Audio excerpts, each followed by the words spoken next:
something. He slow or something. There's a word, and I didn't know if I was going to use that as Wednesday's word. Yeah, I will use it as Wednesday's word. Um, Projection. I don't know if you can put that up for me, Clark. Projection. Projection. Yes, when Yeah, and it sounds like that's what he's doing. He's uh, projecting everything off to every, just like this whole thing that when he talked about Joe Biden and his son and how they was making money, in the White House, and you can't do that, and how the family making money off of these deals. But I think, and I didn't read the article. New York Times said he's made like $1 billion, yeah, over so $1 billion.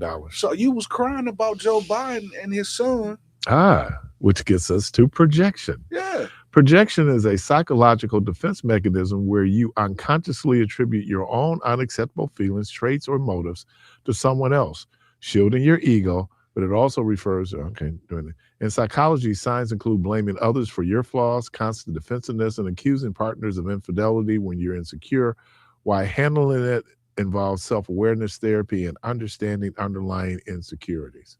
So what you do is, he was Sleepy Joe Biden, who's falling asleep in cabinet meetings. sleepy truck. Yeah.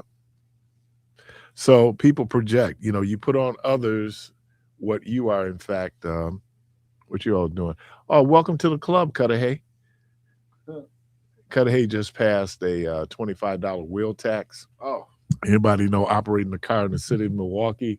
Not only do we have our own city of Milwaukee wheel tax, then we also have the county wheel tax. And man, so we pay more. We pay more to operate a vehicle in Milwaukee. They estimate it's about $2,000 more to operate a vehicle in Milwaukee. And that's probably including wear and tear, insurance, so why is that? wheel taxes. Ooh, that's next Wednesday. So why do we pay more in the inner city, but we can't seem to get our streets fixed right? Thank you. And we paying more here just to ride on raggedy streets. It's crazy to me. But Cudahy on all of these outlying areas, your streets is paved with gold. Well, Cudahy is dealing with a shortfall. A lot of these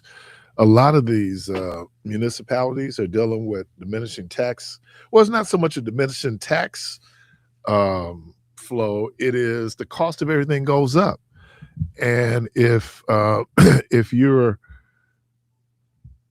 costs go up but your income stays stagnant at some point, then you're going to have a deficit. So they did a $25 wheel tax in Cudahy. I don't know if there's any other municipalities, but I do know that when I have to register the vehicles, man, it just be like that sticker shock of are those pork rinds? Oh, pork rinds. Yeah, out in Layton. They, You like pork? Pork rinds? I used to, man, but I don't eat them anymore since I'm on my health. I want to say, I want to say, it's hard finding the real good ones. Now, sometimes it's like I want them hot, but I don't know. Maybe my taste buds have changed. Now So, there's a difference between the cracklings yeah, and the pork skins, and it's another I think it's one. how it's prepared. Yeah, because I think the crackling got more of the It's hard. it's hard, and it has like that inner filling No, stuff that's in it. those would be the regular ones. The crackling is like really hard. Yeah, they still hard though. Yeah. No, the other ones are kind of soft. Depends on what you get. Kind of airy. Now those are the ones I hate because it's like you just eating air. Yep. It's like you a whole mouthful of air. Cracklings. Crispy fried pieces of animal skin and fat, most commonly pork, but also chicken or goose. Is that Uh, chicken or goose? it could be chicken or goose. Yep. Oh Uh, no. renderings. How many of y'all, we talked about it before, have we just kind of do it, get those different grease pots on your stove? Oh yeah. Um, Yeah, you just pour the different grease in the pot. fish grease, Yeah. Chicken grease. chicken grease, then bacon, miscellaneous grease. Yeah, That's what right. all the other that's what all the other grease go with. Hey, but it's funny that you say that because I remember seeing the Crisco, uh, yeah, can the Crisco can for like different oil. So like for the fish oil, it'd be in one Crisco Yeah, can. yeah. for the chicken oil is in Yeah. another Crisco can. And you They always had knew the top fish floor. oil because they'd always see the cornmeal Oh yeah, at the that's top. at Yeah, the top that Hey. floated to the top. But, You knew that was the fish can. yeah. but you know, One back, time, I'm sorry. back in the day, you know, they use all mixed grease to fry everything. Oh, I hated that because you could say Oh, That's man. when you you say didn't know chicken, And eggs. fish. and you didn't know who was allergic to stuff back then. Uh. They just used it back then. Well, because you didn't throw anything away. Right. You know, I mean, it was that practicality. But So is that healthy? Not now. probably not. What healthy then? Yeah, I'm saying. Well, Because wasn't healthy it's then, like but- my heart just locks up. Like sometimes Ronald use lard to bake, right? Certain like pies, people use lard, but my heart locks up when I see lard. Yeah, I mean that's like death in a can. Oh, I gave you another one. My heart kind of locks up. What they call it, fatback, but what Oh. was it?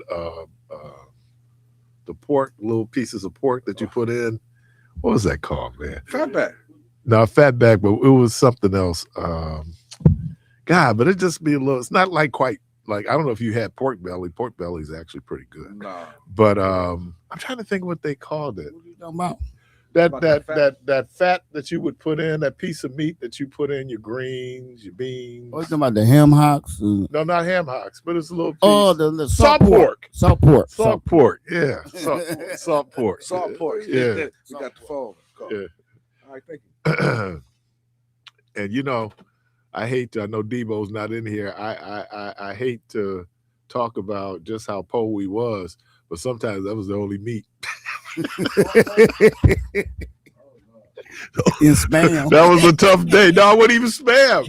It was like, you know, we had greens. Well, my mom would do some greens, some cornbread. What else would we have if we had greens? It would be something, would be a whole lot of meat. That's usually the day before payday. They used to say meat will make you hard headed. Huh? I said they used to say meat make you hard headed. I Well, don't know whatever. where they got it from. Whatever, man. I mean, like I say all the time, Why I thought Yeah, I thought I'd never eat chicken again. I ate so much chicken growing up. So many different ways to prepare chicken, man. I sounded like what was my guy? Bubba, when he's talking about shrimp. Oh, Yeah, and all the different ways you can do chicken. fried shrimp. Yeah, but that made salt pork, shrimp. man, put that in, and you know, that was what did my mama make then? Did we get rice? Oh no, we got rice with liver. oh, Liver. Good with liver. Liver's awful, man. awful. It depends on how you cook it though, and how you season it. Well, on Be Healthy, Be You, they said we should never eat organs. We should never eat animal organs. Why didn't you tell us that? Well, one is there's like people always said liver would give you what was it, iron? They're going, no, not really. Not really. So wait, so you don't supposed to eat organs? What? Leave it alone. Yeah, I'm gonna leave it Take alone. it too hard. I'm gonna leave it alone. No, but that's crazy, man. Because with liver, I hate. Like I tasted one time when I was little, and that just ran me away. But you know how some people like eat this stuff like liver and Liver and bacon. Yeah, So my mama would do liver, make some gravy, and we'd have some rice. And that would be like, ooh, painful. The gravy was decent, but ooh. Now my grandmother could do it where it was really palatable for me, but for the most part, shit. man, don't be messing with no liver. Oh man. So Don't eat chitlins anymore. I never did because I You know couldn't what? take the smell, man. With the liver, No, chillins, man. Oh, man, I I couldn't stopped take the that. smell. Like I think I stopped eating chillins 78. Wow. Yeah. You know, it was such a delicacy because when like for Christmas, Thanksgiving, we go by my grandmother's, you know, she'd always have her chitlins, you know, and you got put a little sample on your plate, you know, didn't do a lot. I was over at Perkins though, back in the day. Me and my buddy was over there for lunch one day, and this white dude was in there, man. And man, he ordered a plate because they were known for their chitlins, right? As a matter of fact, then Charles Barkley loves Perkins chitlins when they come to town. So man, this dude had a plate. He knew how to put the hot sauce on. I mean, he knew all of that. So my buddy Bobby was always in somebody else's video. He go, man, You seem to know your way around chitlins. He said, yeah, let me explain that. Let me explain that. He said, I had this black woman, she's my girlfriend. He worked at A.O. Smith. He said, so one day for lunch, she brought me this thing, and I was like, what's this smell? And she brought him some chitlins for lunch. And he said he was hooked after that. See what jungle fevers do? Change your life.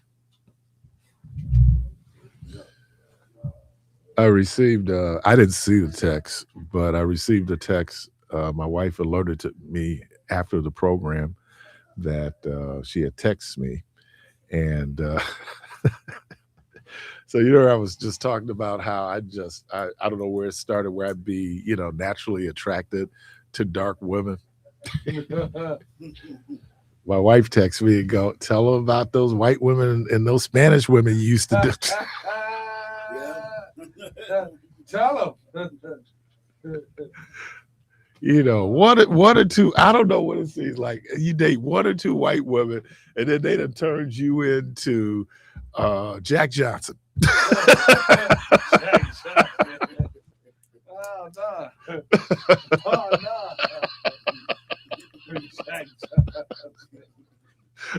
Just one or two, right?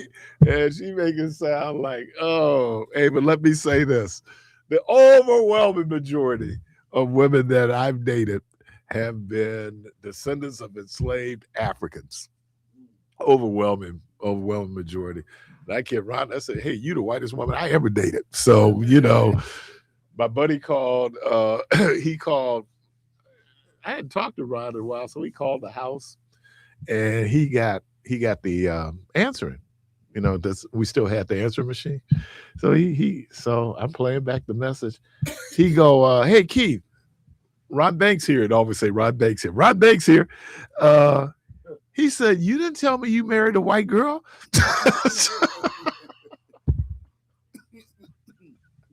I said I didn't.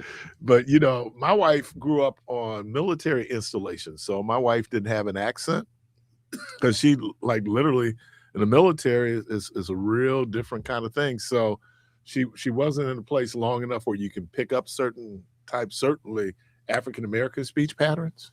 So yeah, man. I mean, you get that message, and people going like, that boy that went and married. See, I knew. But yeah, she said I should mention that. Look, and the power of love. Love will make you want to do right. Love and happiness. Love make you want to do wrong. Love, man. Blame it on love. Okay, so you out in your wheelchair in the middle of Capitol Drive and thinking somebody not gonna hit you? Yeah, they gonna knock you. You gonna get hit, man. Yeah, boy. I mean, we talking like in the middle. In the middle of the street. This is unbelievable. I mean, like it's a license plate on the back. Yeah, and it ain't even an electric wheelchair. It's this. Oh, so you gonna stop the whoa, dude? Well, I mean, it is the light right there. Yeah, man. But these cars, they gonna get hit, man. Man, let me go help this dude. Right out there in the middle. Let me go help you. All right. Oh, that's Dank. Oh, you know him? Yeah. So he does this on the regular? All the time. Okay. He trying to get an insurance claim? He be in the middle of Capitol. I mean, Atkinson. Wow. What's happening, Clark Kent? Hey, how you doing? I'm doing all right. I'm doing all right. Hey, man, I'm not gonna do Angela. That's your thing. People do the little tagline like when Homer was with us here, we do the Juneteenth. We do the Juneteenth parade. And everybody go, Homer blow. And that's all you hear going all up and down. Atkinson, we get the King Drive, Homer blow. So, I that was tough, man, when I had to ride with him in the parade because it was like, Homer blow. And the other guy, The other guy. Do you work at the station? Yeah, actually, I have a program on every day from 9 to 11. And then, okay. Then one year we had because we use cars from a dealership. The dealer actually provided drivers, and so I had this younger brother, and so as we were going down, people going, "Is that DJ the protege? Is that DJ the protege?" I was going like, "No, that ain't." Oh boy. So the high on Friday is going to be 6 below. Yeah, yeah, it's gonna be cold. It was supposed to be zero, but it's going up. Yeah, boy. It was zero minus. Okay. Okay, so then Jermaine out there walking against the light, taking the guy on the wheelchair. So hopefully we'll have an engineer when we go to break.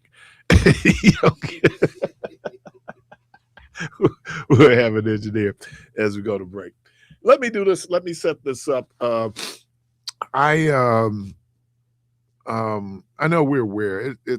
Yesterday I watched. I had taped it. I didn't get a chance. I watched a lot of real uplifting stuff, and on Monday as it relates to Dr. King and Dr. King's birthday celebration. But I ended up yesterday. There was a documentary done in 1970. It was produced by Harry Belafonte and others called King from Montgomery to Memphis. And wow, it was there was some footage I had either never paid attention to, but it was a very intimate look at Dr. King, where he allowed access to him by folks, and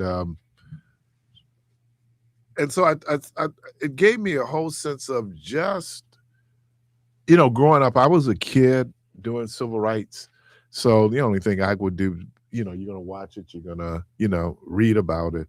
I can remember being here and my mom taking us to a rally they had for open housing. They had Dick Gregory in over at the old St. Boniface. Kind of remember that. Wasn't old enough, nor would my mom allow us be part of those open housing marches that went across the 16th Street Viaduct, now the Grappy Viaduct. And, one of the shots, certainly that second Selma to Montgomery march, you see Pastor Elwinger and you see Father James Grappy in the lead of that march. But in Minnesota, there was a protest, and the protest ended up in a church there. Hold on just a moment here. Let me pull it up. Okay. And I'm reading from an article this morning from the Gospel Coalition. It says this is frequently asked questions. What should churches do when protesters enter the sanctuary? And protesters disrupted a Minnesota church service on Sunday after activists determined one of the pastors works as the acting director of U.S. Immigration and Customs Enforcement Field Office in St. Paul, says the Minnesota Star Tribune. Activists, including some from Black Lives Matter Minnesota, entered the service at City's Church in St. Paul and chanted, "Justice for Renee Good." The church is led by Jonathan Purnell, who was confronted on camera and misidentified by former CNN anchor Don Lemon. Harmet Dillon, the Assistant Attorney General for the U.S. Department of Justice, announced an investigation of possible criminal violations. Attorney General Pamela Bondi also said, I spoke to the pastor in Minnesota whose church was targeted. Attacks against law enforcement and the intimidation of Christians are being met with the full force of federal law. State leaders refuse to act responsibly to prevent lawlessness. This Department of Justice will. And then, so according to the Family Research Council, because there's a question, how common are such disruptions? According to the Family Research Council, 383 churches endured a combined total of 415 hostile incidents in 2024, including vandalism, arson, armed aggression, and service disruption. Armed incidents more than doubled from 12 in 2023 to 28 in 2024. To date, the organization has identified 1,384 acts of hostility towards U.S. churches occurring between January 18th and January 2018 and December 2024. Okay, is a church a public space where anyone may protest? And this is our question today. No, under U.S. law, churches are private property, even when open to the public for worship. Property owners, including churches, retain the right to set the rules for conduct of their premises and remove individuals who violate those rules. The Supreme Court held in Lloyd Corporation versus Tanner, 1972, that private property doesn't become a public forum merely by being open to the public. A Connecticut appeals court applied this principle directly to churches in State versus Stedman in 1990, observing that property does not lose its private character merely because the public is generally invited to use it for designated purposes. This means speech protected outside the church building, such as on the sidewalk, doesn't automatically enjoy the same protection inside the sanctuary. And then it says what should the church, what the federal laws to direct. So, and then they go into the state laws that apply to it. So here's the question. Did the protesters go too far when they invaded the church and to protest because one of the pastors of the church was a acting ICE administrator? Were the protesters wrong? I think that there's a time and place for everything. However, this might have been the right time for what they did, and this is just my opinion. Because to have a pastor that's preaching what would Jesus do, that's preaching love and compassion, and you are, so he was like the head dude. He like the in the Minnesota area. Yeah, in the Minnesota area. So he's like the head guy over ICE in Minnesota. So what is? Shouldn't there be a line? Yeah. Now again, I said that there's a time and place for any and everything, and I just believe in a situation like this that and it's hard to say it, but it was appropriate because you're sending mixed messages. You're preaching to the people, to your congregation, love, peace, and happiness. Might there be a difference between his role as administrator of ICE and then what he might be preaching? Well, this is when you have to take a stand. Now, I do understand that it's his job and it pays the bill. However, you should, share that with your congregation, because I think that some people found out. Well, let me give this is a hypothetical, y'all. This is a hypothetical. Once again, this is a hypothetical. So I said the third time, this is a hypothetical. Say it one more time. Only because it's kind of I'm using. Okay.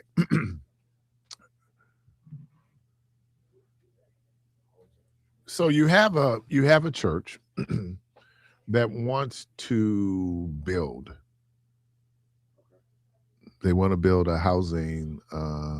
They want to build an apartment complex. They're going to take green space. Do the neighbors have the right to go in and disrupt their church service because they disagree with the plan? Yeah, man, I see how you're painted, and I mean, you got a valid pinpoint. Well, I'm just asking. No. Just how you're phrasing it is valid, and even in this situation with them going to interrupt in service, normally I wouldn't agree with that because, that's just me. Just for my morals. However, when you have a pastor that's leading and you see all this chaos that's happening in Minnesota and you're not speaking against it. I don't have to. Well, in the way you do. In the way though you do, because again, the prestigiousness of the position that you hold and that you're carrying, in the way you do.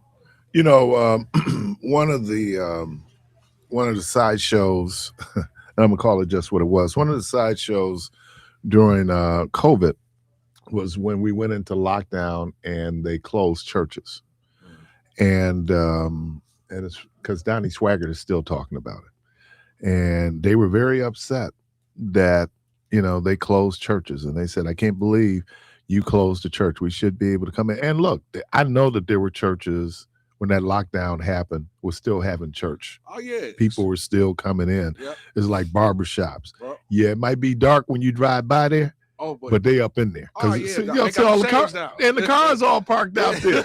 Yeah. So we ain't in here. Ain't nobody in here. There's a whole bunch of cars, but now that's so Donnie Swaggart was very upset that we did the lockdown, right?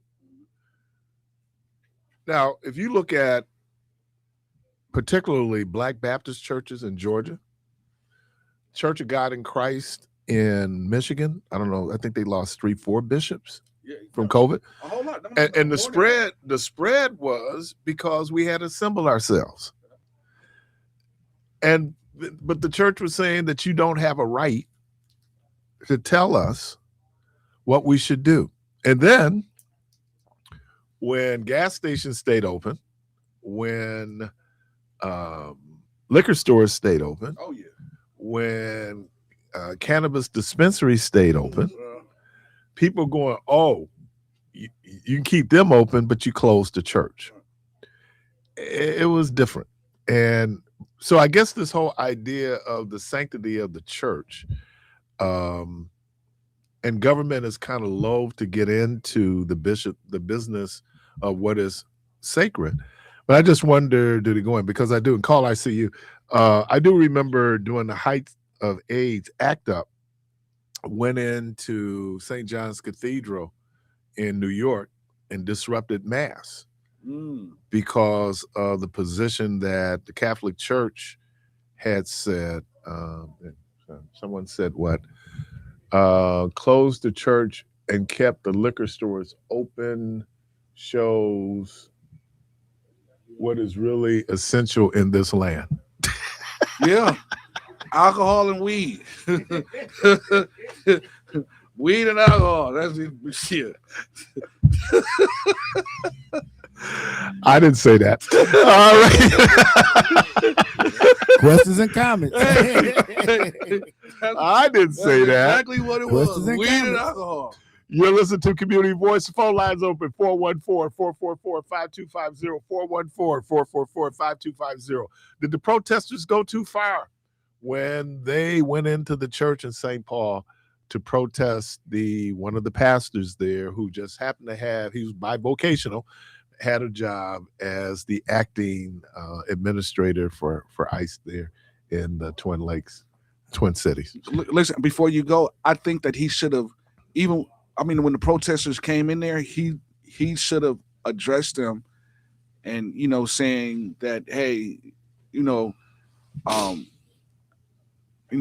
I use my platform to speak out against. I don't think he should, but that's me. Really? Okay. Yep. We're going to take a quick break and we'll be right back.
All right, welcome back, caller. We thank you for your patience. Welcome to the program.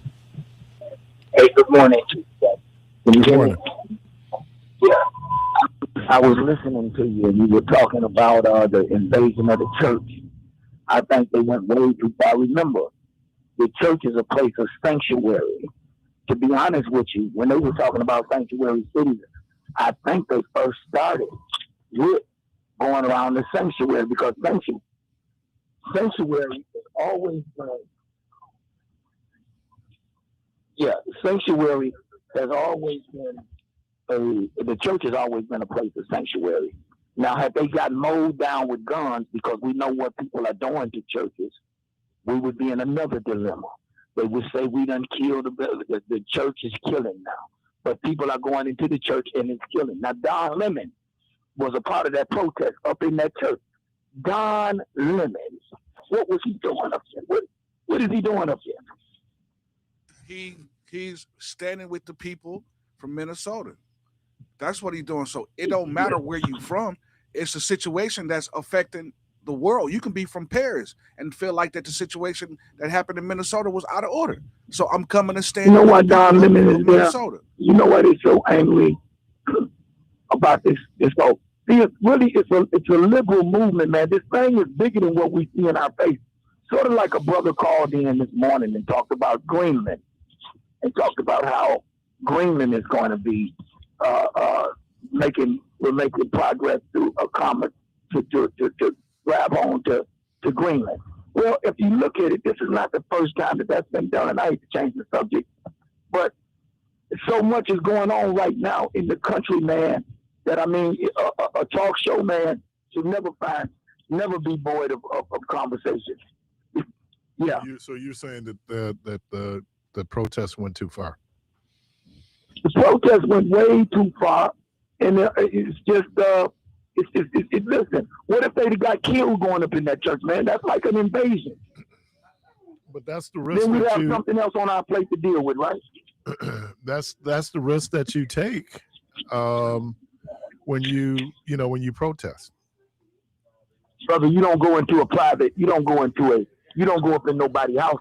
Even when they went out there, when what's his name? The brother that be on the radio now, David Bowie, went out there to that police house after the police had shot the boy.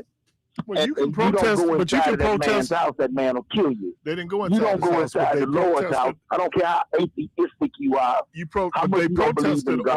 protested on the sidewalk, which is not like that sidewalk in front of your house does not own. You do not own it. That's city. That grass. I understand that, but had they crossed the line by going into that man's house, he had the right to defend himself. That's right. Did they have a right to defend themselves in the church? No. Well, what? I think if they were under a situation where they were under physical threat, and that's different. We are under physical threat. You heard what that man said, man. They went in and some real threats out there, man, about killing They folk, disrupted service. Exactly. Why would they? Well, I've seen our Black Panthers go to a church and do that. You know, do what? Kind of disrupt the service or disrupt the meeting or something. Disrupt the meeting. Well, I gave an example. Well, I seen them disrupt that. What you call that thing down there on Third? On the you know that little thing that they do every month that started out as a AA meeting. What is it? I don't know. You know where everybody. Where everybody goes and all your politicians come, they get the approval stamp in the church basement over there. Oh, community brainstorm. Right, I've seen people go in there and disrupt that. I think that's out of order. But you can put that person out. The question I'm asking is, how far do we go with protest? Is there limits to what we can do when we protest? Well, we're gonna find out when they become prosecuted for doing something that heinous. And I tell you something else. I want to see. What can they prosecute? What can they prosecute for? Trespassing, disorderly conduct. Well, those are state charges. Hold on, not only that. Hold on. It becomes federal. It becomes a federal situation when you fool with that religion thing, man. Oh, which is protected under the Civil Rights Act, where Well, you you can cannot dig it go up. after religious people based on their religion. Oh, that's the But part of the Civil Rights Act that we're going to that thing with the enforce. Greenland, man, I gotta say this, man. If we need to get that just like we had to get Puerto Rico. We bought Alaska from Russia. You know, we bought Alaska from Russia. So this is not unheard of. But in Greenland, what they only got about District 1. District 6 got way more people in it than Greenland got. I guess here's the question: why is Trump so disrespectful of territorial sovereignty when it comes to other countries? Because he's trying to carry that weight, man, and don't know that that's not how you really do it. But we did it enough diplomatically. I saw this on CNN yesterday. Okay. You can get a sense of what's trending in this country by the number of Google searches, right? So if let's say I put something out here today, people listening, they're going to Google it. Well, since Trump has started this whole thing with Greenland, the number of searches have dropped precipitously around the Jeffrey Epstein files. People are now going and looking up to see what Greenland is. Part of this is distraction from other issues that he has. Hey, brother, let me say this to you. When you talk about Epstein, pimping been going on in the White House. Nobody's talking about Epstein. I'm saying at this point, the Epstein files, because maybe, just maybe, Trump is more prominently involved or prominently part of those records, and that's what they, because at first we was gonna let them go until they got in and saw that we're gonna release him when we get in office. First thing I'm gonna release the Epstein files, and then when they went and looked and saw his name all throughout the files, then they go, do you know who we Becker is, man? Who? Do you know who Becker is? Listen. Pimping been going on in the White House, man. About pimping now. That's a distraction. Stay on point. Stay on point. Yeah. I'm staying on point. You talking about the Epstein? No, we ain't talking about pimping. We talking about a distraction. But Epstein was a master. Was the king of pimp outside of Houston. All right. So no, brother. Look up Fiddle and Faddle. Look up Mr. Becker, the real pimp up in the White House in the 60s. Them boys, and then you see the Kennedys. There you go. That's a distraction. We ain't talking about old school former pimps. But you brought it up. No, I did bring it up. I brought up the Epstein file, and then the pimping been going on, and that wasn't pimping. Yeah. That was sexual assault. Yeah, come on, Jack. Of underage people. Jack. Come on, Jack. That wasn't pimping. Everybody wasn't underage up there. With some high class hookers going out there, buddy. Man, appreciate you, man. See, but listen, man. I always get back to the Mac. But see, what I'm having a hard time understanding, and now I'm almost to the point that I think that this dude really believes some of the stuff he be saying. Like, to use the word pimping and when you're dealing with underage girls and 14, 15, and 16-year-old girls, and you use the word pimping, you sound like a fool. And it pisses me off, man. I don't know, man. You know what grinds my gears? Go out to the car. I'm just so surprised you got back in here because you and what's his name, Clark? Doink. Doink. You and Doink was almost Doink. Hey, listen here, man. That cat was on his 2 wheels, man. And it wasn't even motorized. Right. He's Carla, welcome to the program. Welcome to the program. Good morning. Good morning, Keith. Hey, Rick. This is Rick calling long distance from Germany, and I just want to say that pretty soon they're going to demand that you have a 3-minute rule for each caller. Put them on the clock, huh? Yes, sir. And it allows for more callers to get into your show, and I think it makes it more fair. I'm done, fellas. All right, appreciate it. He did. That's what a Catholic 3 minutes look like. Huh? What they say?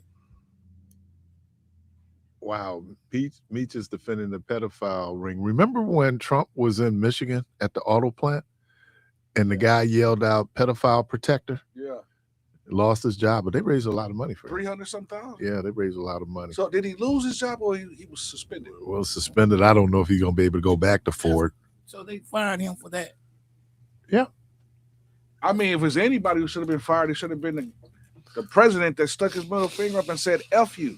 Yep. What kind of president is that, man? Said that twice. Yeah, what kind of president?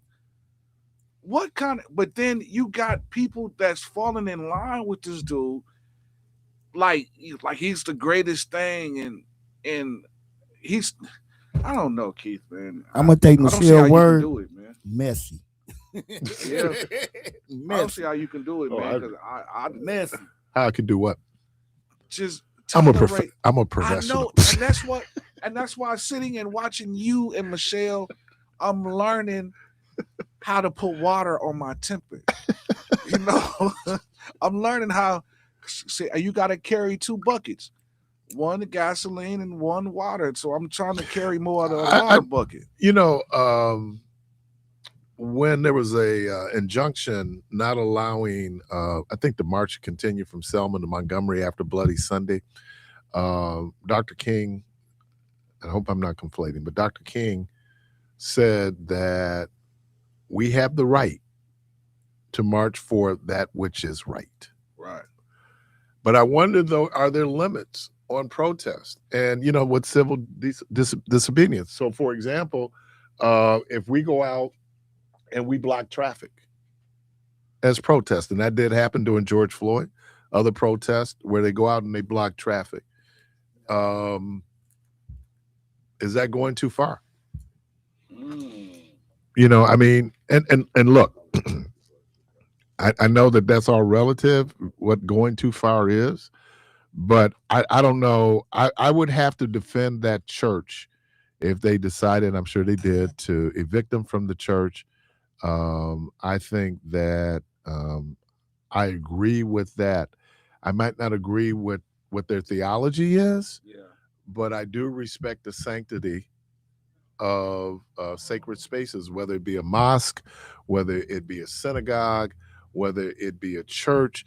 And, you know, Pam Bondi's response was Christians, where they're right now, they're showing that anti-Semitic, attacks on Jewish people is continuing to grow. She didn't mention Jewish people, right? At all. You know, and so then it gets around this whole thing of white Christian identity, and where people go in, it's like, well, look, there were Muslims who were being kidnapped and slaughtered in Nigeria. Trump didn't think it was important to go over and bomb. Right. But then when Christians, and they found out that actually it's more Muslims who are being kidnapped than it is Christians. But if it's a question of people being able to freely express their religion, it seems to me that the only religion in America they want people to freely be able to express is Christianity. And that sounds like dictatorship. That sounds like authoritarianism. Yeah. Caller, welcome to the program. Well, first of all, I want to say good morning to you and all the listeners. Good morning. If Christians can talk about people, then everybody can talk about Christians and the rest of the religions who decide they want to open their mouth. If the shoe fits, you can wear it till you get hammer toes. Everybody can get it where we come from. But that's how I look at it. So let me ask you this question, Al. So did the protesters go too far when they went up into the church? No. Why not? No. I'm going to tell you why. Because he's standing at the pulpit. You preaching one thing and it's doing another. Yeah, that's right.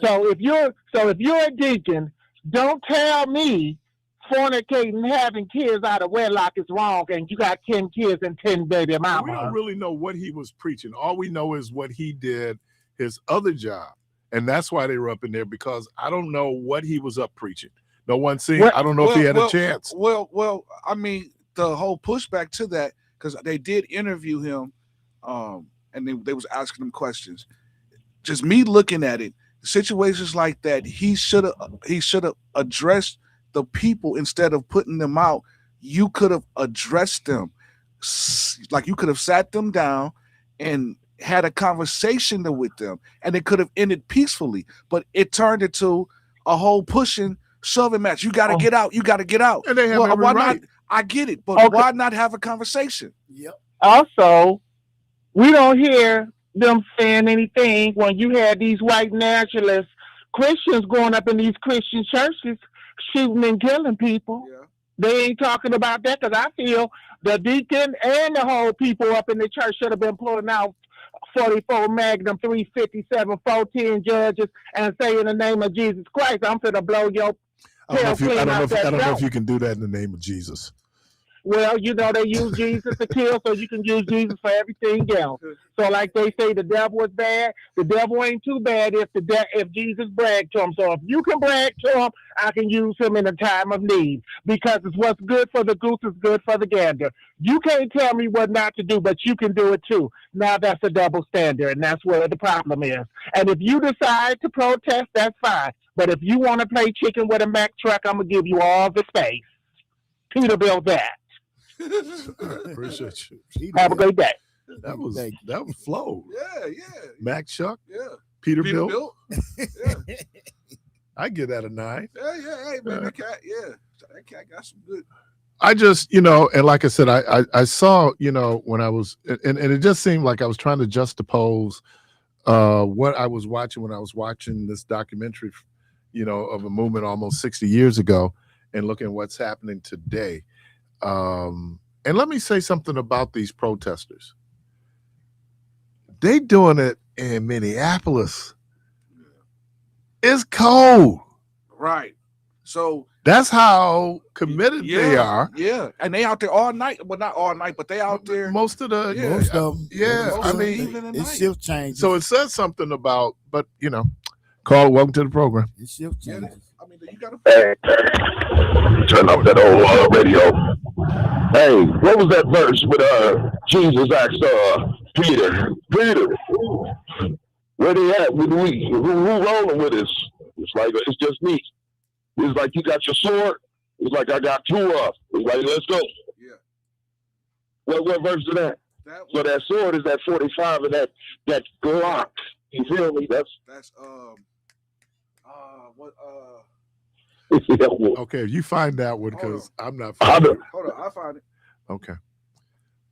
I do know that the one time Peter did use a sword, Jesus. 2 swords. Yeah, but Jesus admonished him when he cut off the ear of the person who was coming in. I think Jesus has always been consistent about his nonviolent response to violence. Jesus has always been consistent with that. True that. But he wasn't going out like that. He wasn't going out like no fool, though. What do you mean? He actually has his sword. He said, yes, I have my sword. I actually have 2. So if he had 2, who had the other one? He gave it to Jesus. No. That the scripture. You don't think he gave it to Jesus? No. He didn't protect himself. No. He did. Hold on, let me find this. Yeah, find that because I think that's the whole piece about what is, and that was what's so amazing about watching the discipline that these marchers displayed. Now there were some who were saying, "No, I'm not going to take that." My pastor said that when they were marching, and he could have went to a protest with Dr. King. He said he wasn't going because he didn't know if he would be able to maintain a nonviolent response to violence. But you do know if law enforcement come upon you and put his hands on you, you have the right to put your hands on him. Just as well, if he hits you in your face, you can hit him in his face. But he's going to be able to say he's acting under the color of the law, and no, he gives can't. him the right. If he don't say nothing to you, if a cop just come up to you and grab you and just tossing you around, you have the right to put your hands on him because he put his hands on you. He didn't say nothing. I'm saying, how do you respond? Do you fight him? Because if you fight him and he kill you, he's going to say he feared for his life and he was defending himself. It ain't gonna happen. I'm gonna tell you that. And then today with these ISIS people, you don't know you really don't know if they're real or not today.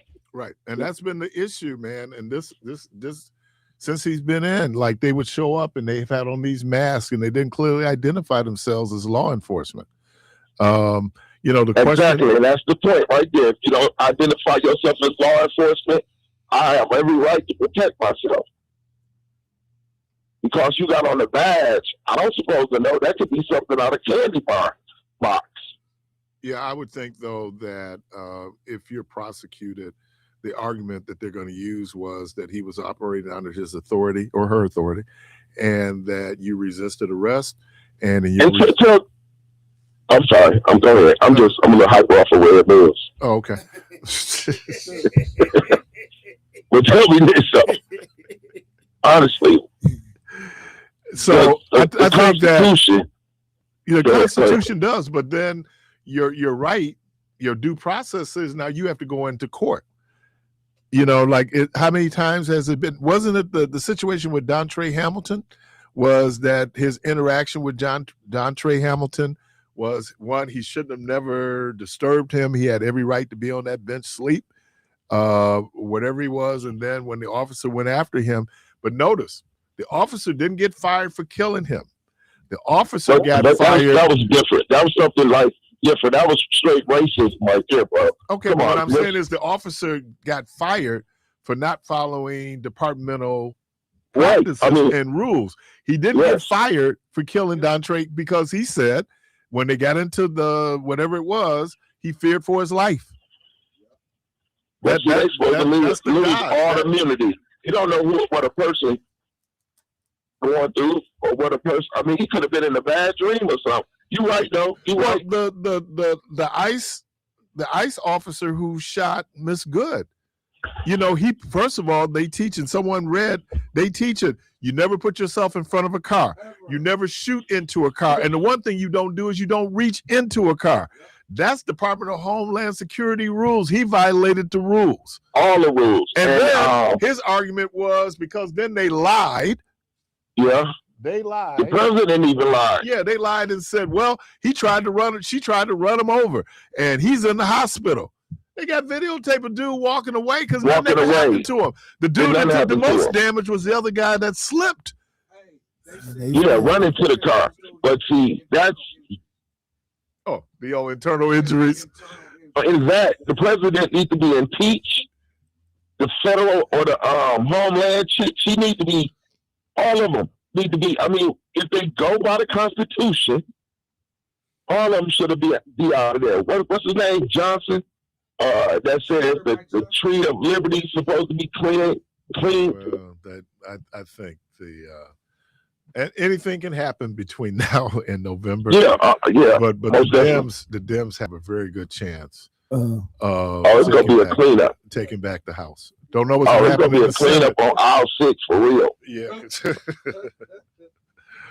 Oh man. All right, man. Appreciate you.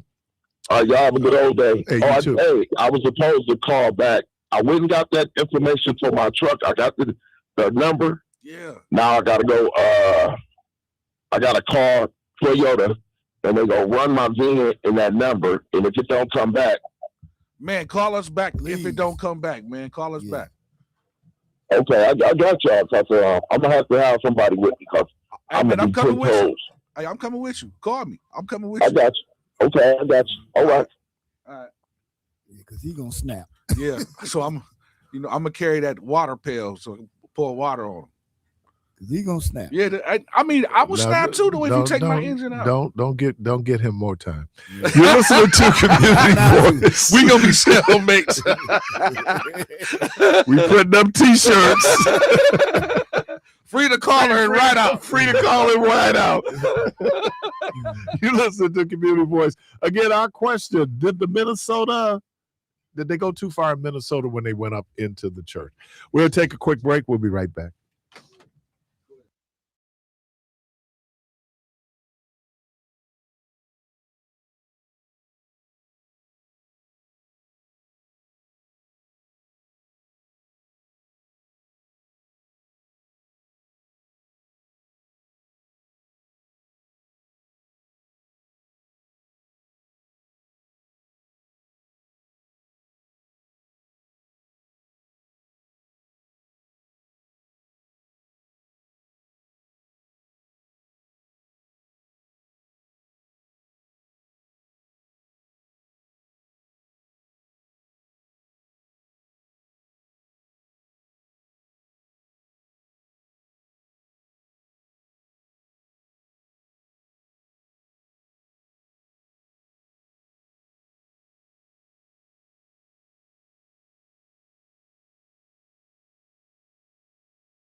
Parris. All right, welcome back, caller. Welcome to the program.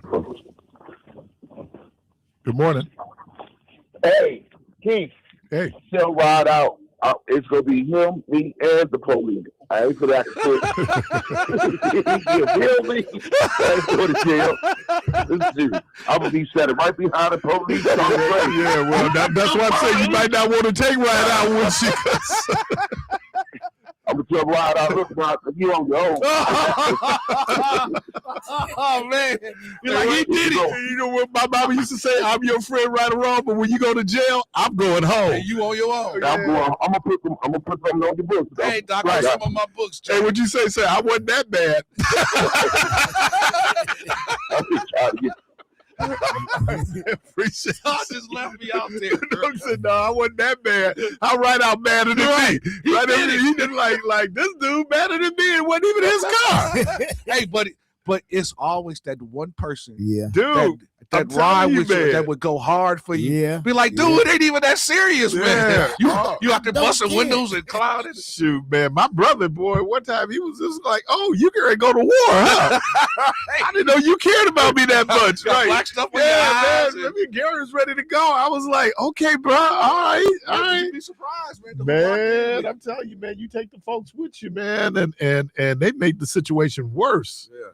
Let's say a person who shot good had no sense in their head for lying. Therefore, they had to have higher ups to make the lie.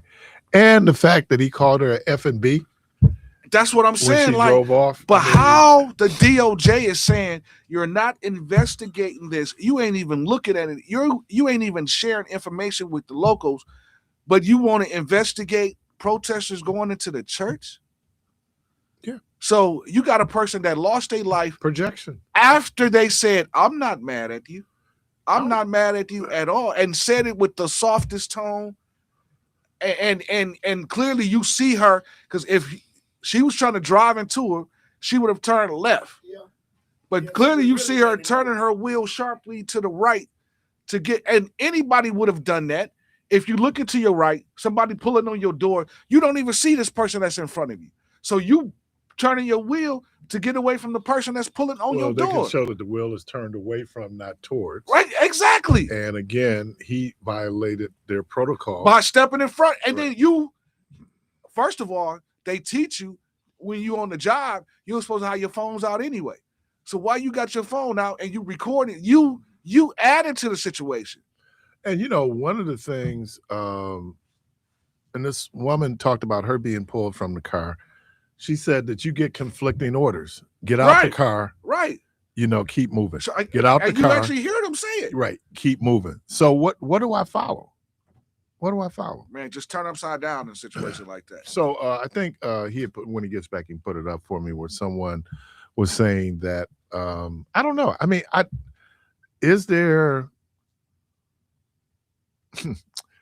Rhonda read this to me yesterday. I don't know if it was Pam Bundy who came out and said that you shouldn't go in and disrupt services. And she pointed out that didn't Jesus do a disruption when he turned over the tables with the money changers? Jesus went into the temple when he found out what they was doing inside of the temple and turned tables over. I'm sure though he slapped a couple people. I would have. But he turned tables over because he was upset for what was going on. And he's saying, you guys are turning my house into a house of not thieves, a house of den, right? A house Den of thieves. Den of thieves. And to be honest with you, everything that carries the church name really don't operate with church integrity. Well, I think a couple of things. One, again, I do not know. I'm not aware of what he was preaching. So it could be very different than what his day job was. But all I was saying in that situation like that, when that situation happened, you supposed to be able to, even though it was some people that was upset and they got every right to be, But as a man of the cloth, and what would Jesus do? Jesus would have took that situation and simmered it down. You can simmer it down. You can sit and talk to the but people. I'm saying that the protesters lost legitimacy when they invaded the space. No, I get it, but how you regain it is. Am I you wrong come- for saying that No, they no, lost no, no, no. legitimacy when they went up into the space? No. That's why in this situation, I believe that two truths are operating in this space because they did lose that. However, they went into that space operating under. You have a guy that's preaching Jesus. But we don't know what he was preaching. What? I mean, but we don't know that. Wait, hold on. But the whole scale of the church is about Christ. So we could. But we got to agree with that. But you're being very particular, Okay. saying that what he was preaching. I don't think they were up in there because of what he was preaching. I think they were up in there because of his position. No. And they saw it as being incongruent. No, I'm not saying the protesters are in there because he was preaching Jesus. The protesters came because of the position he holds with ICE. That's correct. So the position he holds with ICE and the stuff that's happening with ICE, how can you say that Jesus is loving and kind and you not displaying that? But I would agree with that if that's what he was saying. But we don't know what he was saying. Doesn't sound like they showed up because they were there to attack his message. They showed up because he had the position with ICE. Exactly. And so they went after him for his position with ICE. Exactly. And he just happened to also be a pastor. But what I'm saying is when they came into the church, by you being a pastor, you should have been able to calm that situation down. With love and kindness will I draw. So yes, they are heated. Yes, I get it. But let me sit you down and talk with you. But I don't have to do that. I get it. But what would Jesus do? But it don't, Jesus didn't. I don't know. I don't know if Jesus would be working for ICE. Caller, welcome to the program. Now, if Jesus worked for ICE, then he got some explaining to do. Lucy got some explaining to do. But there's no record that he ever worked for ICE. Caller, welcome to the program. I can't stand you. My brother, this is Patrick. I've been knowing you a long time, but Jermaine got a point there. What's his point? Talk to him, Doc.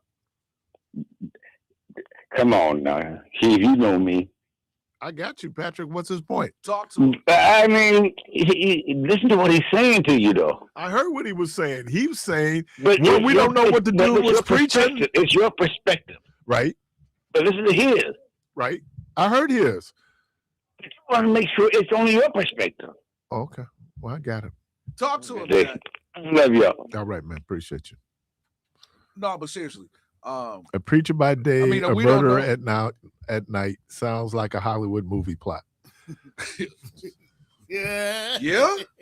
But in a way, again, I do got to give you credit because we don't know what he was preaching or teaching.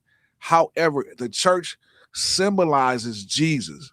That's the symbolization you get when you see the church. Okay. So if we're going under the teachings of Jesus, Jesus taught to be compassionate to your neighbor, to love thy neighbor. And how do you know he's not preaching that? I didn't say that. But Jesus also was an immigrant. Jesus was an immigrant. So if we go tie this thing into Jesus, let's be honest. No, we're not tying it into Jesus. Well, hold on. That's what I've been trying to avoid. No, we're not tying it into Jesus. But we're you talking can't about avoid it because he's a pastor. No, he's a pastor.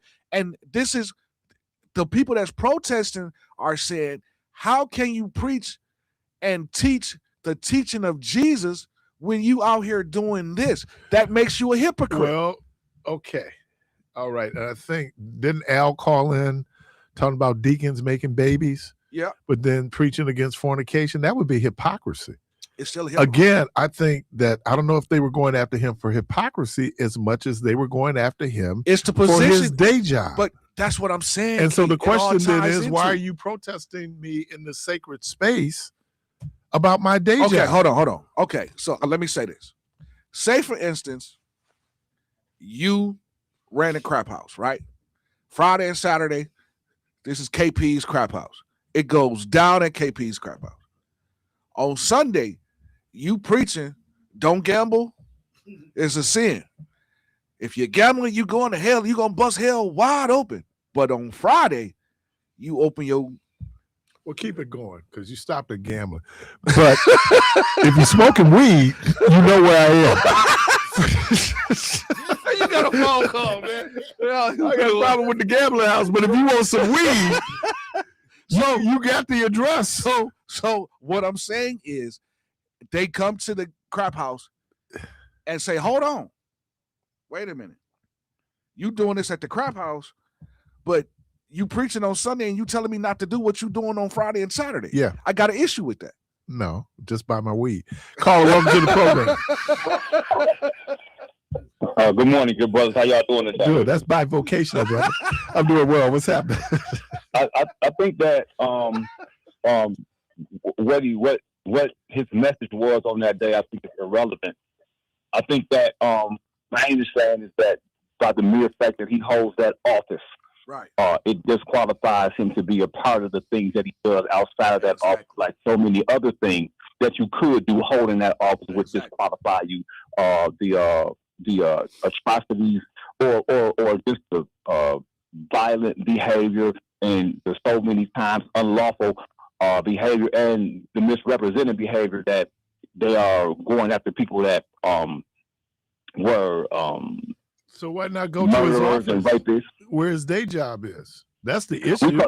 Because we don't really want to call you out while we don't want to call you out for murder while you murdering because you're a murderer. Okay. You know, we calling you out. We calling you out for being a wolf in sheep's clothing while you got the sheep's clothing on. Yeah, there you go. There you go, Jack. There you go. There you go. So we can't like while you got the wolf uniform on, we can't say, look, he a wolf. Yeah. But while you got the sheep's uniform on, now we can say something about it. I like how you put that. I like how you keep doing it. Go ahead. No, seriously, because again, if you have on a wolf uniform, no, seriously, hold on. If you have on a wolf uniform and you're doing wolf stuff, and you say, "Hey, look, there's a wolf," then we would identify you as a wolf. Out. No, but it's not going to stand out compared to if you're in sheep clothing, you doing sheepish thing. We say, "Hey, there's a wolf," but then you start looking and seeing wolf signs. Wasn't it the sheep? Wasn't it the wolf in sheep's clothing? Same difference, though. No big difference. I mean, but we flipping this thing around. Oh, okay. Yeah. So yeah, but he again, like he was a wolf in sheep's clothing. But right now we see that you got on sheep's clothing, but we know you really a wolf by what you do every day. Exactly. Not on Sunday. But what I'm saying is, you usher on Sunday. You usher on Sunday. You play the numbers on Monday. Can I use myself as an example? Most certainly. Okay. Well, let's do this before you do yourself as an example. Why don't we speak to what I say? Say that again. Why we say so? What's your opinion on what I said? Yeah, I agree with you, but the premise is based on one, we knew what he was preaching, and two, we knew where that church stood. But my thing, Keith, was that regardless of what he was preaching, the fact that he was a preacher. Yeah. Okay. Yeah. Okay. Then that's a great segue to use me. I work for child support. Trust me, there are people out there that hate child support. Yeah. Who hates child support? Say it again, Clark. They didn't hear you. I said, who hates child support? So I work for child support. Very unpopular, right? Very unpopular. Would it be okay for somebody to show up at my church and then go after me for working at child support in my church? Wait. What do you do at child support? Enforcement. Okay. But enforcement. Hold on. Wait. Enforcement. Collection. We collect money from people who owe money. And why do they owe this? Because they have child support. They have children. So who got a problem with somebody taking care of their kids? Wait. Now. Again. That's loaded. So wait. So Keith, that whole synopsis you can't really use because child support for some people are upset at child support because it was used as a nuclear bomb. Okay. It was. And I work for child support. You don't like what they did. You show up at my church because you know that I work for child support. Would that be okay? I mean, but who got a problem with somebody taking care? Who got a problem with you taking Hey, brother, care? a lot of people do. Now, a lot of people do. Now, I hate to admit some that. people. Now, that is true. Some people feel a certain way because child support was used against them because they broke up, and child support is supposed to be for absent fathers and not broken relationships. It's unpopular. There's some people out there that believe that it should not be in existence. Right. Do they have the right to show up at Zion Hill? I get it. Because I work for child support, and they show up at Zion Hill. Do they have the right to do I'm that? coming to see you at Zion Hill. No, well, maybe outside of Zion Hill. Because I'm gonna try to ask, hey, can I put a couple dollars in your pocket to change this order for me? I think that what you're saying, Keith. I think there are some parallels, so I don't completely disagree with what you're saying. But I don't know how anybody had a problem with people take people. I use that as an example because it's part of my lived experience. But again, it's my day job. You know, I'm bivocational. So if the government started a whole different entity, right, and this particular entity was to go get all of the black kids, put them in one space because the government felt some kind of way, and by you being a black man working for the government, but also wearing that clergy collar. Wait a minute. They coming up to the church. Do I hear Stephen on your lips? Yeah. Yeah. You a black man. I mean, I think there are again some parallels that could be drawn, but you know, like you saw that lady get shot on TV, right? Exactly. Yeah. You see the people. You see those people getting snatched out of their car, and the lady saying, "I'm on my way to the doctor. I have disabilities. I have disabilities." Right. That is what that ain't the same thing as somebody saying like, look, you have 2 children, you make this amount of money, and out of the amount of money you make, this amount of money should be allocated for those children to be alive. It's my day job, and people have an issue with my day job.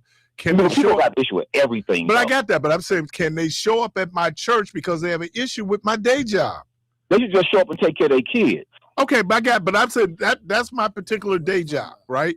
Do they have the right, because for whatever reasons they're upset with where I work, to show up then at church because that's where I'm going to be on Sunday?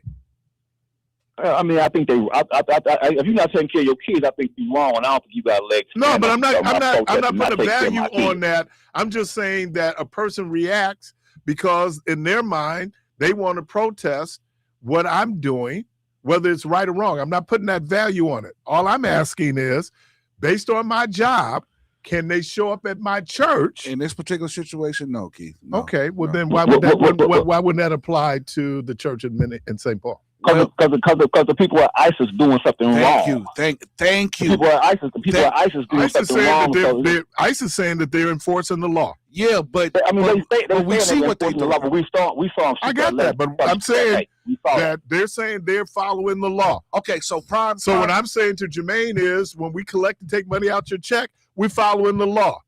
Right, I get that, but your job, it'll be different if they was really following the law. These people are breaking the law. You got innocent people that's getting caught up in these raids that you're throwing smoke bombs underneath an innocent black family car that they baby stopped breathing in. You doing all this stuff and you jacking them out the car and they have nothing to do with what's going on. That gives you the right to show up at my church? It don't give them the right to do what they doing. I'm asking you, does it give you the right to show up at my church? If you're preaching and teaching love, and you are, I don't know, and you are leading it don't matter this, what I'm preaching or teaching. But, all right, do you have the right to show up at my church? If you are operating under the umbrella of Jermaine, I think the bottom line is this: if a person snatched me out of my car and he was unlawfully snatched me out of my car, he didn't have a right to snatch me out of my car. Wherever he snatched me out of my car at. Exactly. So whatever, as much right as he had to snatch me out of my car when he was wrong, I got the same amount of right to show up at your church. Exactly. The wrong that you did when you was wrong first. Exactly. I totally agree.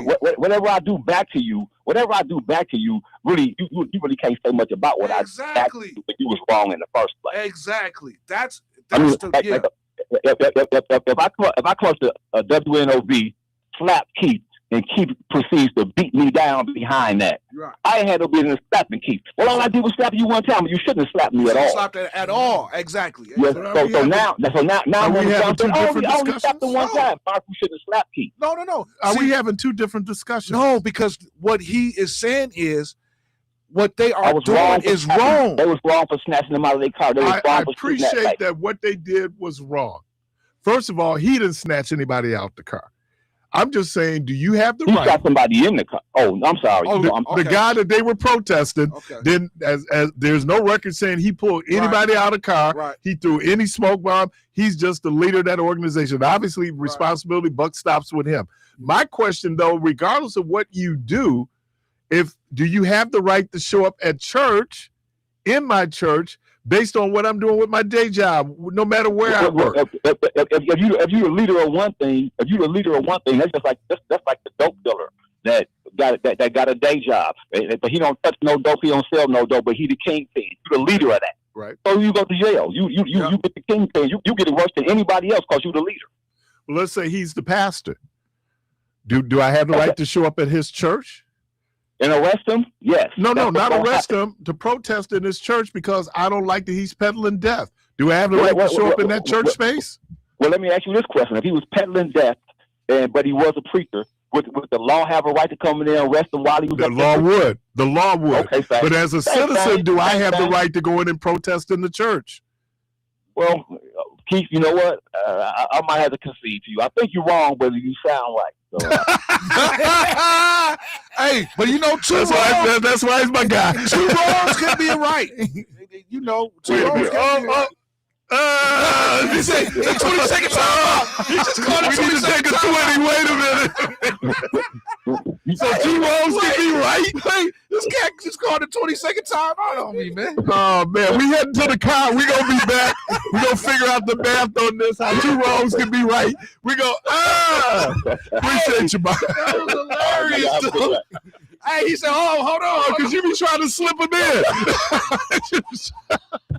Hey, this cat called it 20-second time. He always trying to slip it in. Like people go like, "Hey, wait a minute, wait a minute, boy, you good? That was good. He good, ain't he? Boy, you trying to sneak it in, and you just rolling with it, go like, "Oh, wait a minute, what did he just say? What I thought he just." Yeah. Caller, welcome to the program. That boy good. That boy good. So you think you're wrong, but you're right. No, I like that. You sound right. You sound right. You sound right, but I think you're wrong. Good morning. Yeah, they go. Next caller. Okay, yeah. There you go. No, he's wrong, and it sounds wrong. Caller, welcome to the program. That's hilarious. Good morning, Brother Keith, Brother Jermaine. Yes, Good morning. Yes, sir. Keith, maybe this question is for you. He's the director in Minneapolis of that ICE agency. Right. He's like the director. Do you think I'm not trying to question his faith. Okay. But do you think he should resign from a position like that? And he calling himself a preacher, considering all the stuff that has went on. I know people got different opinions about the young lady that was shot by that ICE agent. I think she was murdered. I think that he would have to do that. Yep. That he put himself in certain situations where that could have been avoided. Right. And with him being a so-called man of God. Now wait a minute. Be careful how you frame it. Yeah. The guy that they protest is not the guy who shot Miss Good. But he's working for an agency that he ran the agency. Right. He ran the agency, but he did not shoot her. I understand that. Okay. Well, I understand that. I'm just saying, is he still running the agency? Yeah. So I'm just asking you, Keith, do you think with him, okay, maybe I shouldn't say so-called man of God, but do you think with all the things that agency is doing and him being a preacher, a minister, or whatever, should he even be involved in something like that? Right. My theology would say no. Right. But I don't know what theology he's operating under. Okay. So if you ask me if I was in that situation based on what I would see, yes, I would probably. But here's the other piece of it. A lot of times people go like, well, you know what? I'm just enforcing the law. And they feel like I'm law enforcement. That's just what I do. There are times, though, when there is that moral question of what should I do? What is the right thing to do? Now, I'm not again, and I don't know, again, how involved he is in the day to day in terms of what they're doing. I don't know if he authorized and saying should be our approach to how we deal with the people on the streets. But I guess the question I'm just asking is, over and beyond, do we have the right, because of my day job, to go in and protest at church or mosque or synagogue? Well, maybe I don't know. Everybody has their opinion about that. Mhm. Maybe going inside during the hour of worship. Maybe wait for him to come outside and get him in. Right. Yeah, wait for him to come outside because But that's a really that would good be question. like the Klan, because I'm preaching black theology will invade the church and disrupt my church service because they don't like what I'm preaching. That's a different discussion. This discussion is it's my day job. They don't like what I'm doing on my day job, but it could be, and I don't know because I've never heard him preach. It could be something totally different on Sunday. I don't know. Yeah, but wouldn't that make you a hypocrite? It may or may not. I don't know because we don't know what he did. I think I'm asking a general question. Right. If I have an issue and I'm protesting, I don't like what your agency is doing. Right. Do I have the right to show up at church, Right. your church, and disrupt your church service because I disagree with what you're doing on your day job? No, I get exactly how how you're pressing it up, and you got every right to press it up like that, and it do make sense. It's just looking at the flip side of things, like, and again, it's a thin line for me because that's hard because the interrupting service is wrong, but again, what they did was right. So, But Brother Keith, and you said that they're enforcing the law, but in a lot of instances they're also breaking the law, and they're on camera breaking the law. Yeah. So, and he's I'm a director, not so shouldn't he? justifying what Yeah. ICE is doing. I hope I'm not giving that Okay. impression. What I'm saying is, I'm just asking a question when it comes down to that space. Do I have the right, because I don't like what one of your ministers is doing on their day job, to come into your space and protest? That's the question I'm asking. Yeah, I understand. Okay, I'm gonna hang up and listen. Thanks for that. Y'all have a good day. You too. All right, you're listening to Community Voice. Phone lines open, 414-444-5250, 414-444-5250. We're going to take a quick break. We'll be right back.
Keith Parris. All right, caller, welcome to the program.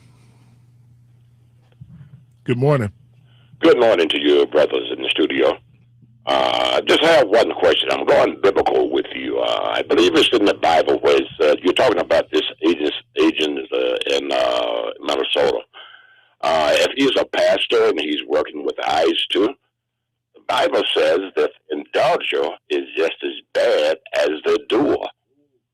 So if he is working with agents that's committing all of these sins and problems and stuff, and he's not going to condemn his colleague, yes, he was just as bad and supporting just what that guy shot the woman did. So the indulger is bad as the doer. Thank you, brothers. Oh, brother, no, don't run off. I want to ask a question. Yes, sir. With all that said, yes, sir. Does that give the protesters the right to go up into that sacred space? If that's what, I mean, I've never protested. I'm against protesting because I am a doer. I would take another source of action. But if that's what they are going to do, be so lazy and sorry to do, yes, it does. They should go up there with fire and brimstone. That's what they should go up in there with. But if that's what they're going to resort to, is just marching and singing and everything, yeah, they should go up and have a right to go up in there. All right. Appreciate you. Yes, sir. All right.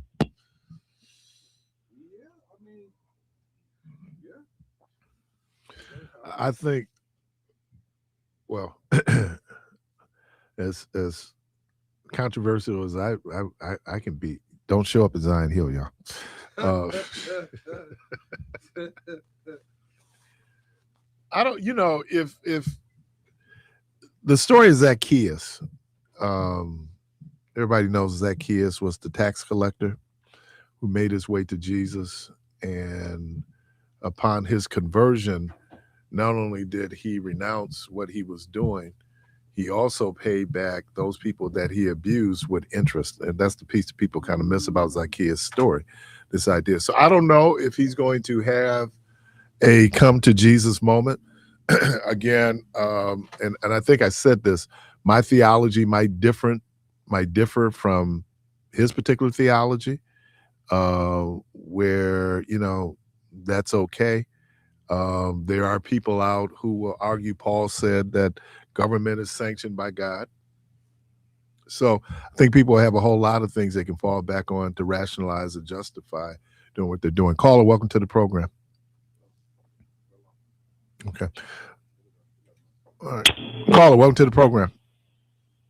Hello. Good morning. Good morning. Thank you for taking my call. You're welcome.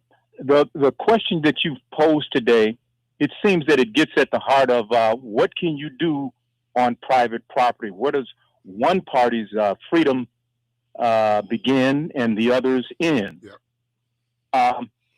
I don't know if you're aware right now, the U.S. Supreme Court is debating this issue about where you can carry a firearm. Right. And I beg your pardon? In Hawaii has a law in the books that says that private property owners can tell you cannot bring your gun on that property. Yes, correct. And there are several other states, I think, that have similar laws.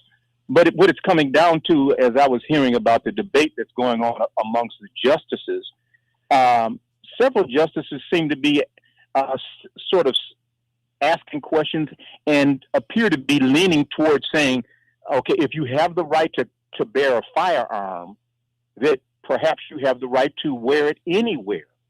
Whether, for example, if I were to come to your door and I'm campaigning, let's say for a public office, and I want to give you my pamphlets, I want to ask you to vote for me. If I have a firearm on me, that's okay for me to come to your door on your property carrying my firearm and to talk to you. So I guess this really gets down to what can you do on private property? But then it also brings up a thing about, and though there's nothing specifically in the in the Constitution about privacy, right? Correct. There is something very specific in the Constitution about the right to bear arms. And it seems to me that the court is saying that the right to bear arms supersedes any notion of privacy, which I think is a very, very slippery slope. Oh, it's a very dangerous slope. It's a very dangerous slope because if that view prevails, we're going to as a country are going to be in a very bad place. Unless, of course, they carve out a caveat that says if you post a sign or some notice saying, okay, you cannot come on this property with firearms, and whether or not even the court, at least the conservative wing, are willing to even acknowledge or accept that perspective, that's questionable. Well, then I would wonder then, would it, and let's be then specific and say that as a religious organization, based on the Hawaii law, do I have the right to say to you, you cannot bring a gun into my church? Because in Wisconsin right now, there is a sign posted saying that, firearms are not allowed, right? Private businesses, certainly churches, organizations, they all. So it's kind of like your Second Amendment rights ends at our door. Looks like with this Hawaii case, if I'm not a lawyer, but it says that it doesn't matter, that the right to bear arms supersedes your right of privacy. Well, they haven't decided the case yet, but several of the conservative wing of the court are leaning that way. Right. They're leaning that way. Right. And if we go there as a country, that we're going to be in a very serious predicament. Yeah, and it just tells you how, again, I don't, some of these conservatives act as if the Second Amendment is the only amendment in the Constitution. And even then there's some of us who will argue your interpretation of the First Amendment when we're talking about people having muskets, and now the Second Amendment, I'm sorry, and now we're talking about AR-15s, right? And then here's the thing. There was a federal law, and I think they allowed it to lapse. And this is why we had this proliferation of AR-15s, was that you could not legally own a machine gun, right? Correct. Right. But when they watered down the laws, and then people go in and modify an AR-15, it is still a machine gun. It's automatic. And again, I wasn't in the military, but it is an automatic weapon, right? Correct. And that's what a machine gun is, automatic weapon. That's correct. But the original framers of the Constitution had no concept of an AR-15. So absolutely not. Right. So how do you say then that applies now, and the way that you're applying that amendment, where it's like you can do no gun control law, none? Yeah, they're sort of approaching it from what they call a strict constructionist point of view, right? And we have to ask the question: where does the common sense come into play that you interpret the Constitution within the context of the times, you as best as you can, and preferably erring in the area that provides protection to the individual and the public at large. Well, the gutting of the Civil Rights Act. And there's a case down in Louisiana right now where they drew a black district. You had white folks who complained about the white district, and so they've taken that to the Supreme Court. But, the Civil Rights Act, and people don't, they passed several Civil Rights Acts, since 1866, right? And all those Civil Rights Act did was clarify what those rights were and who those rights were extended to. And what you're seeing now in their minds, so then we're not a strict constructionist when it comes to the Voting Rights Act? Good point. And so, that's the thing where you're hearing people, and I was sitting driving and I was having an epiphany in the car, because that case was they were talking about it in the background of cases before the Supreme Court. I said, I find it amazing, though, they want to disarm the black community. How about that? We're saying, put the guns down. Okay, but they want to disarm the black community. Here's one of these, excuse because I haven't used it all year. Here's one of these nigga laws, okay? If you are a convicted felon, right, you cannot own or be in possession of a firearm. That's correct. Yeah. You were not convicted for a violent crime using a firearm. It doesn't matter what the felony is, right? You cannot bear arms. You cannot own. Right. Well, who might that disproportionately impact certain neighborhoods, right? Oh, we know this. Yes. Oh, okay. All right. Just throwing it Well, out there. in closing, I would say this: prepare yourself. One day, some of your guests may show up strapped. You know what? You know who I'm gonna blame for it, right? Right out. Who are you gonna blame? I'm gonna blame right out. You'd have brought all the blame smoke right to my out. house. Come on, I'm blaming right out, man. Okay. And it's funny because my wife said, "Stop telling people near where we live." That's my wife, because she said one of your crazy callers could show up. I said, "Okay, you'll answer the door." Okay, man. All right, Take I care. appreciate you, man. Okay. Uh-huh. Bye-bye. Good. No. Okay. Okay. All right. Caller, welcome to the program. Hey, Keith. Yeah. This is Pecker. What did you just say What's that? about the Negro? Oh, Negro rules. I'm sorry. Oh, yeah. Man, on point. Love you, man. All right, man. I'm just saying, if it just impact us, it must have been about us, right? I'm just saying, for us, right? It wasn't by us, but it certainly was for us. Yeah, I'm reading a book. I've read it called Locking Up Our Own, and they talk about this whole thing. We talked about it, I know, during the time when Biden was running, and even when Hillary Clinton was running, they brought up the crime bill. And yeah. But there's a great book out there. I think it's James Foreman wrote the book Locking Up Our Own, and talks about sometimes how we're complicit in some of the mass incarceration that we saw experienced by particularly black males. Caller, welcome to the program. Hey, good morning, Keith. Good morning. I'd like to know if they did show up at Zion Hill protesting while you were at the pulpit. How would you handle it? We come this far by faith. Depends on if I was strapped. Let's see. I'm going to do what Jermaine has suggested that pastor should have done at St. Paul. Let's see if we can sit down and reason. Yeah, let's sit down and talk. That's right. Thank you, Keith. All right, appreciate you, man. But if that don't happen, then I'm calling right out. Yeah, if that don't happen, then we throwing blows, elbows. I'm calling right out. We got a problem over here, I'm dog. coming. You know, So, we hey, gotta... can I get a question? Do you think that he hid? You think that the congregation knew that he was part of ICE? Or you think that's he a hid good from? question. Oh yeah, that's a good question. Yeah. That's a good question. Yeah, they knew. Because how many people you think know what your pastor do during the day? we just had a conversation off air. Something like that. We just had a conversation off air that boy. I can see that Sunday. So, Pastor, what you do this week? See what I'm saying? Like, hey, ain't nothing like preacher hours. Ooh, right. Like Doc, listen here.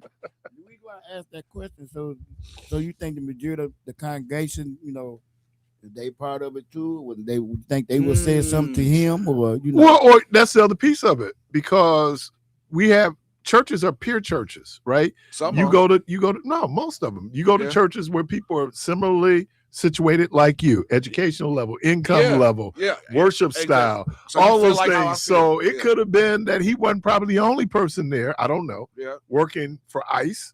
So they would know. And then that being such a profile position, high profile, they've seen his picture.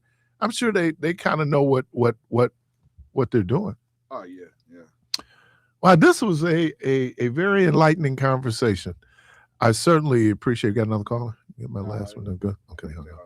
Yeah. Let me thank you, because it does. Because sometimes we try to be black and white, and then when we discover upon further review that is a little bit more nuanced, right?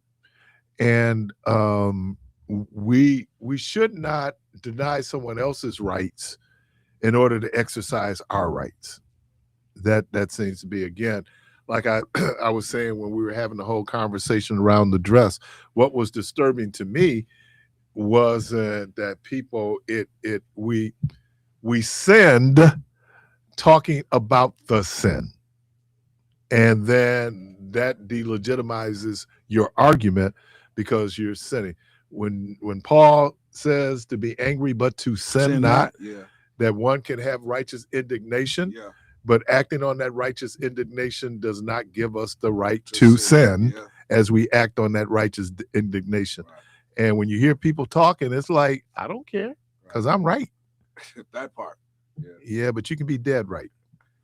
Dead wrong, right? Did that make? Yeah, because we're still trying to figure out the two wrongs. Yeah, still trying to figure that out. That'll be tomorrow. Clark Kent, thank you. Yes. Jermaine Rideout, thank you. Yes, sir. Callers, we appreciate you. The good Lord willing, Creek don't rise. Hope to talk to everybody tomorrow. And as always, go from this place in peace.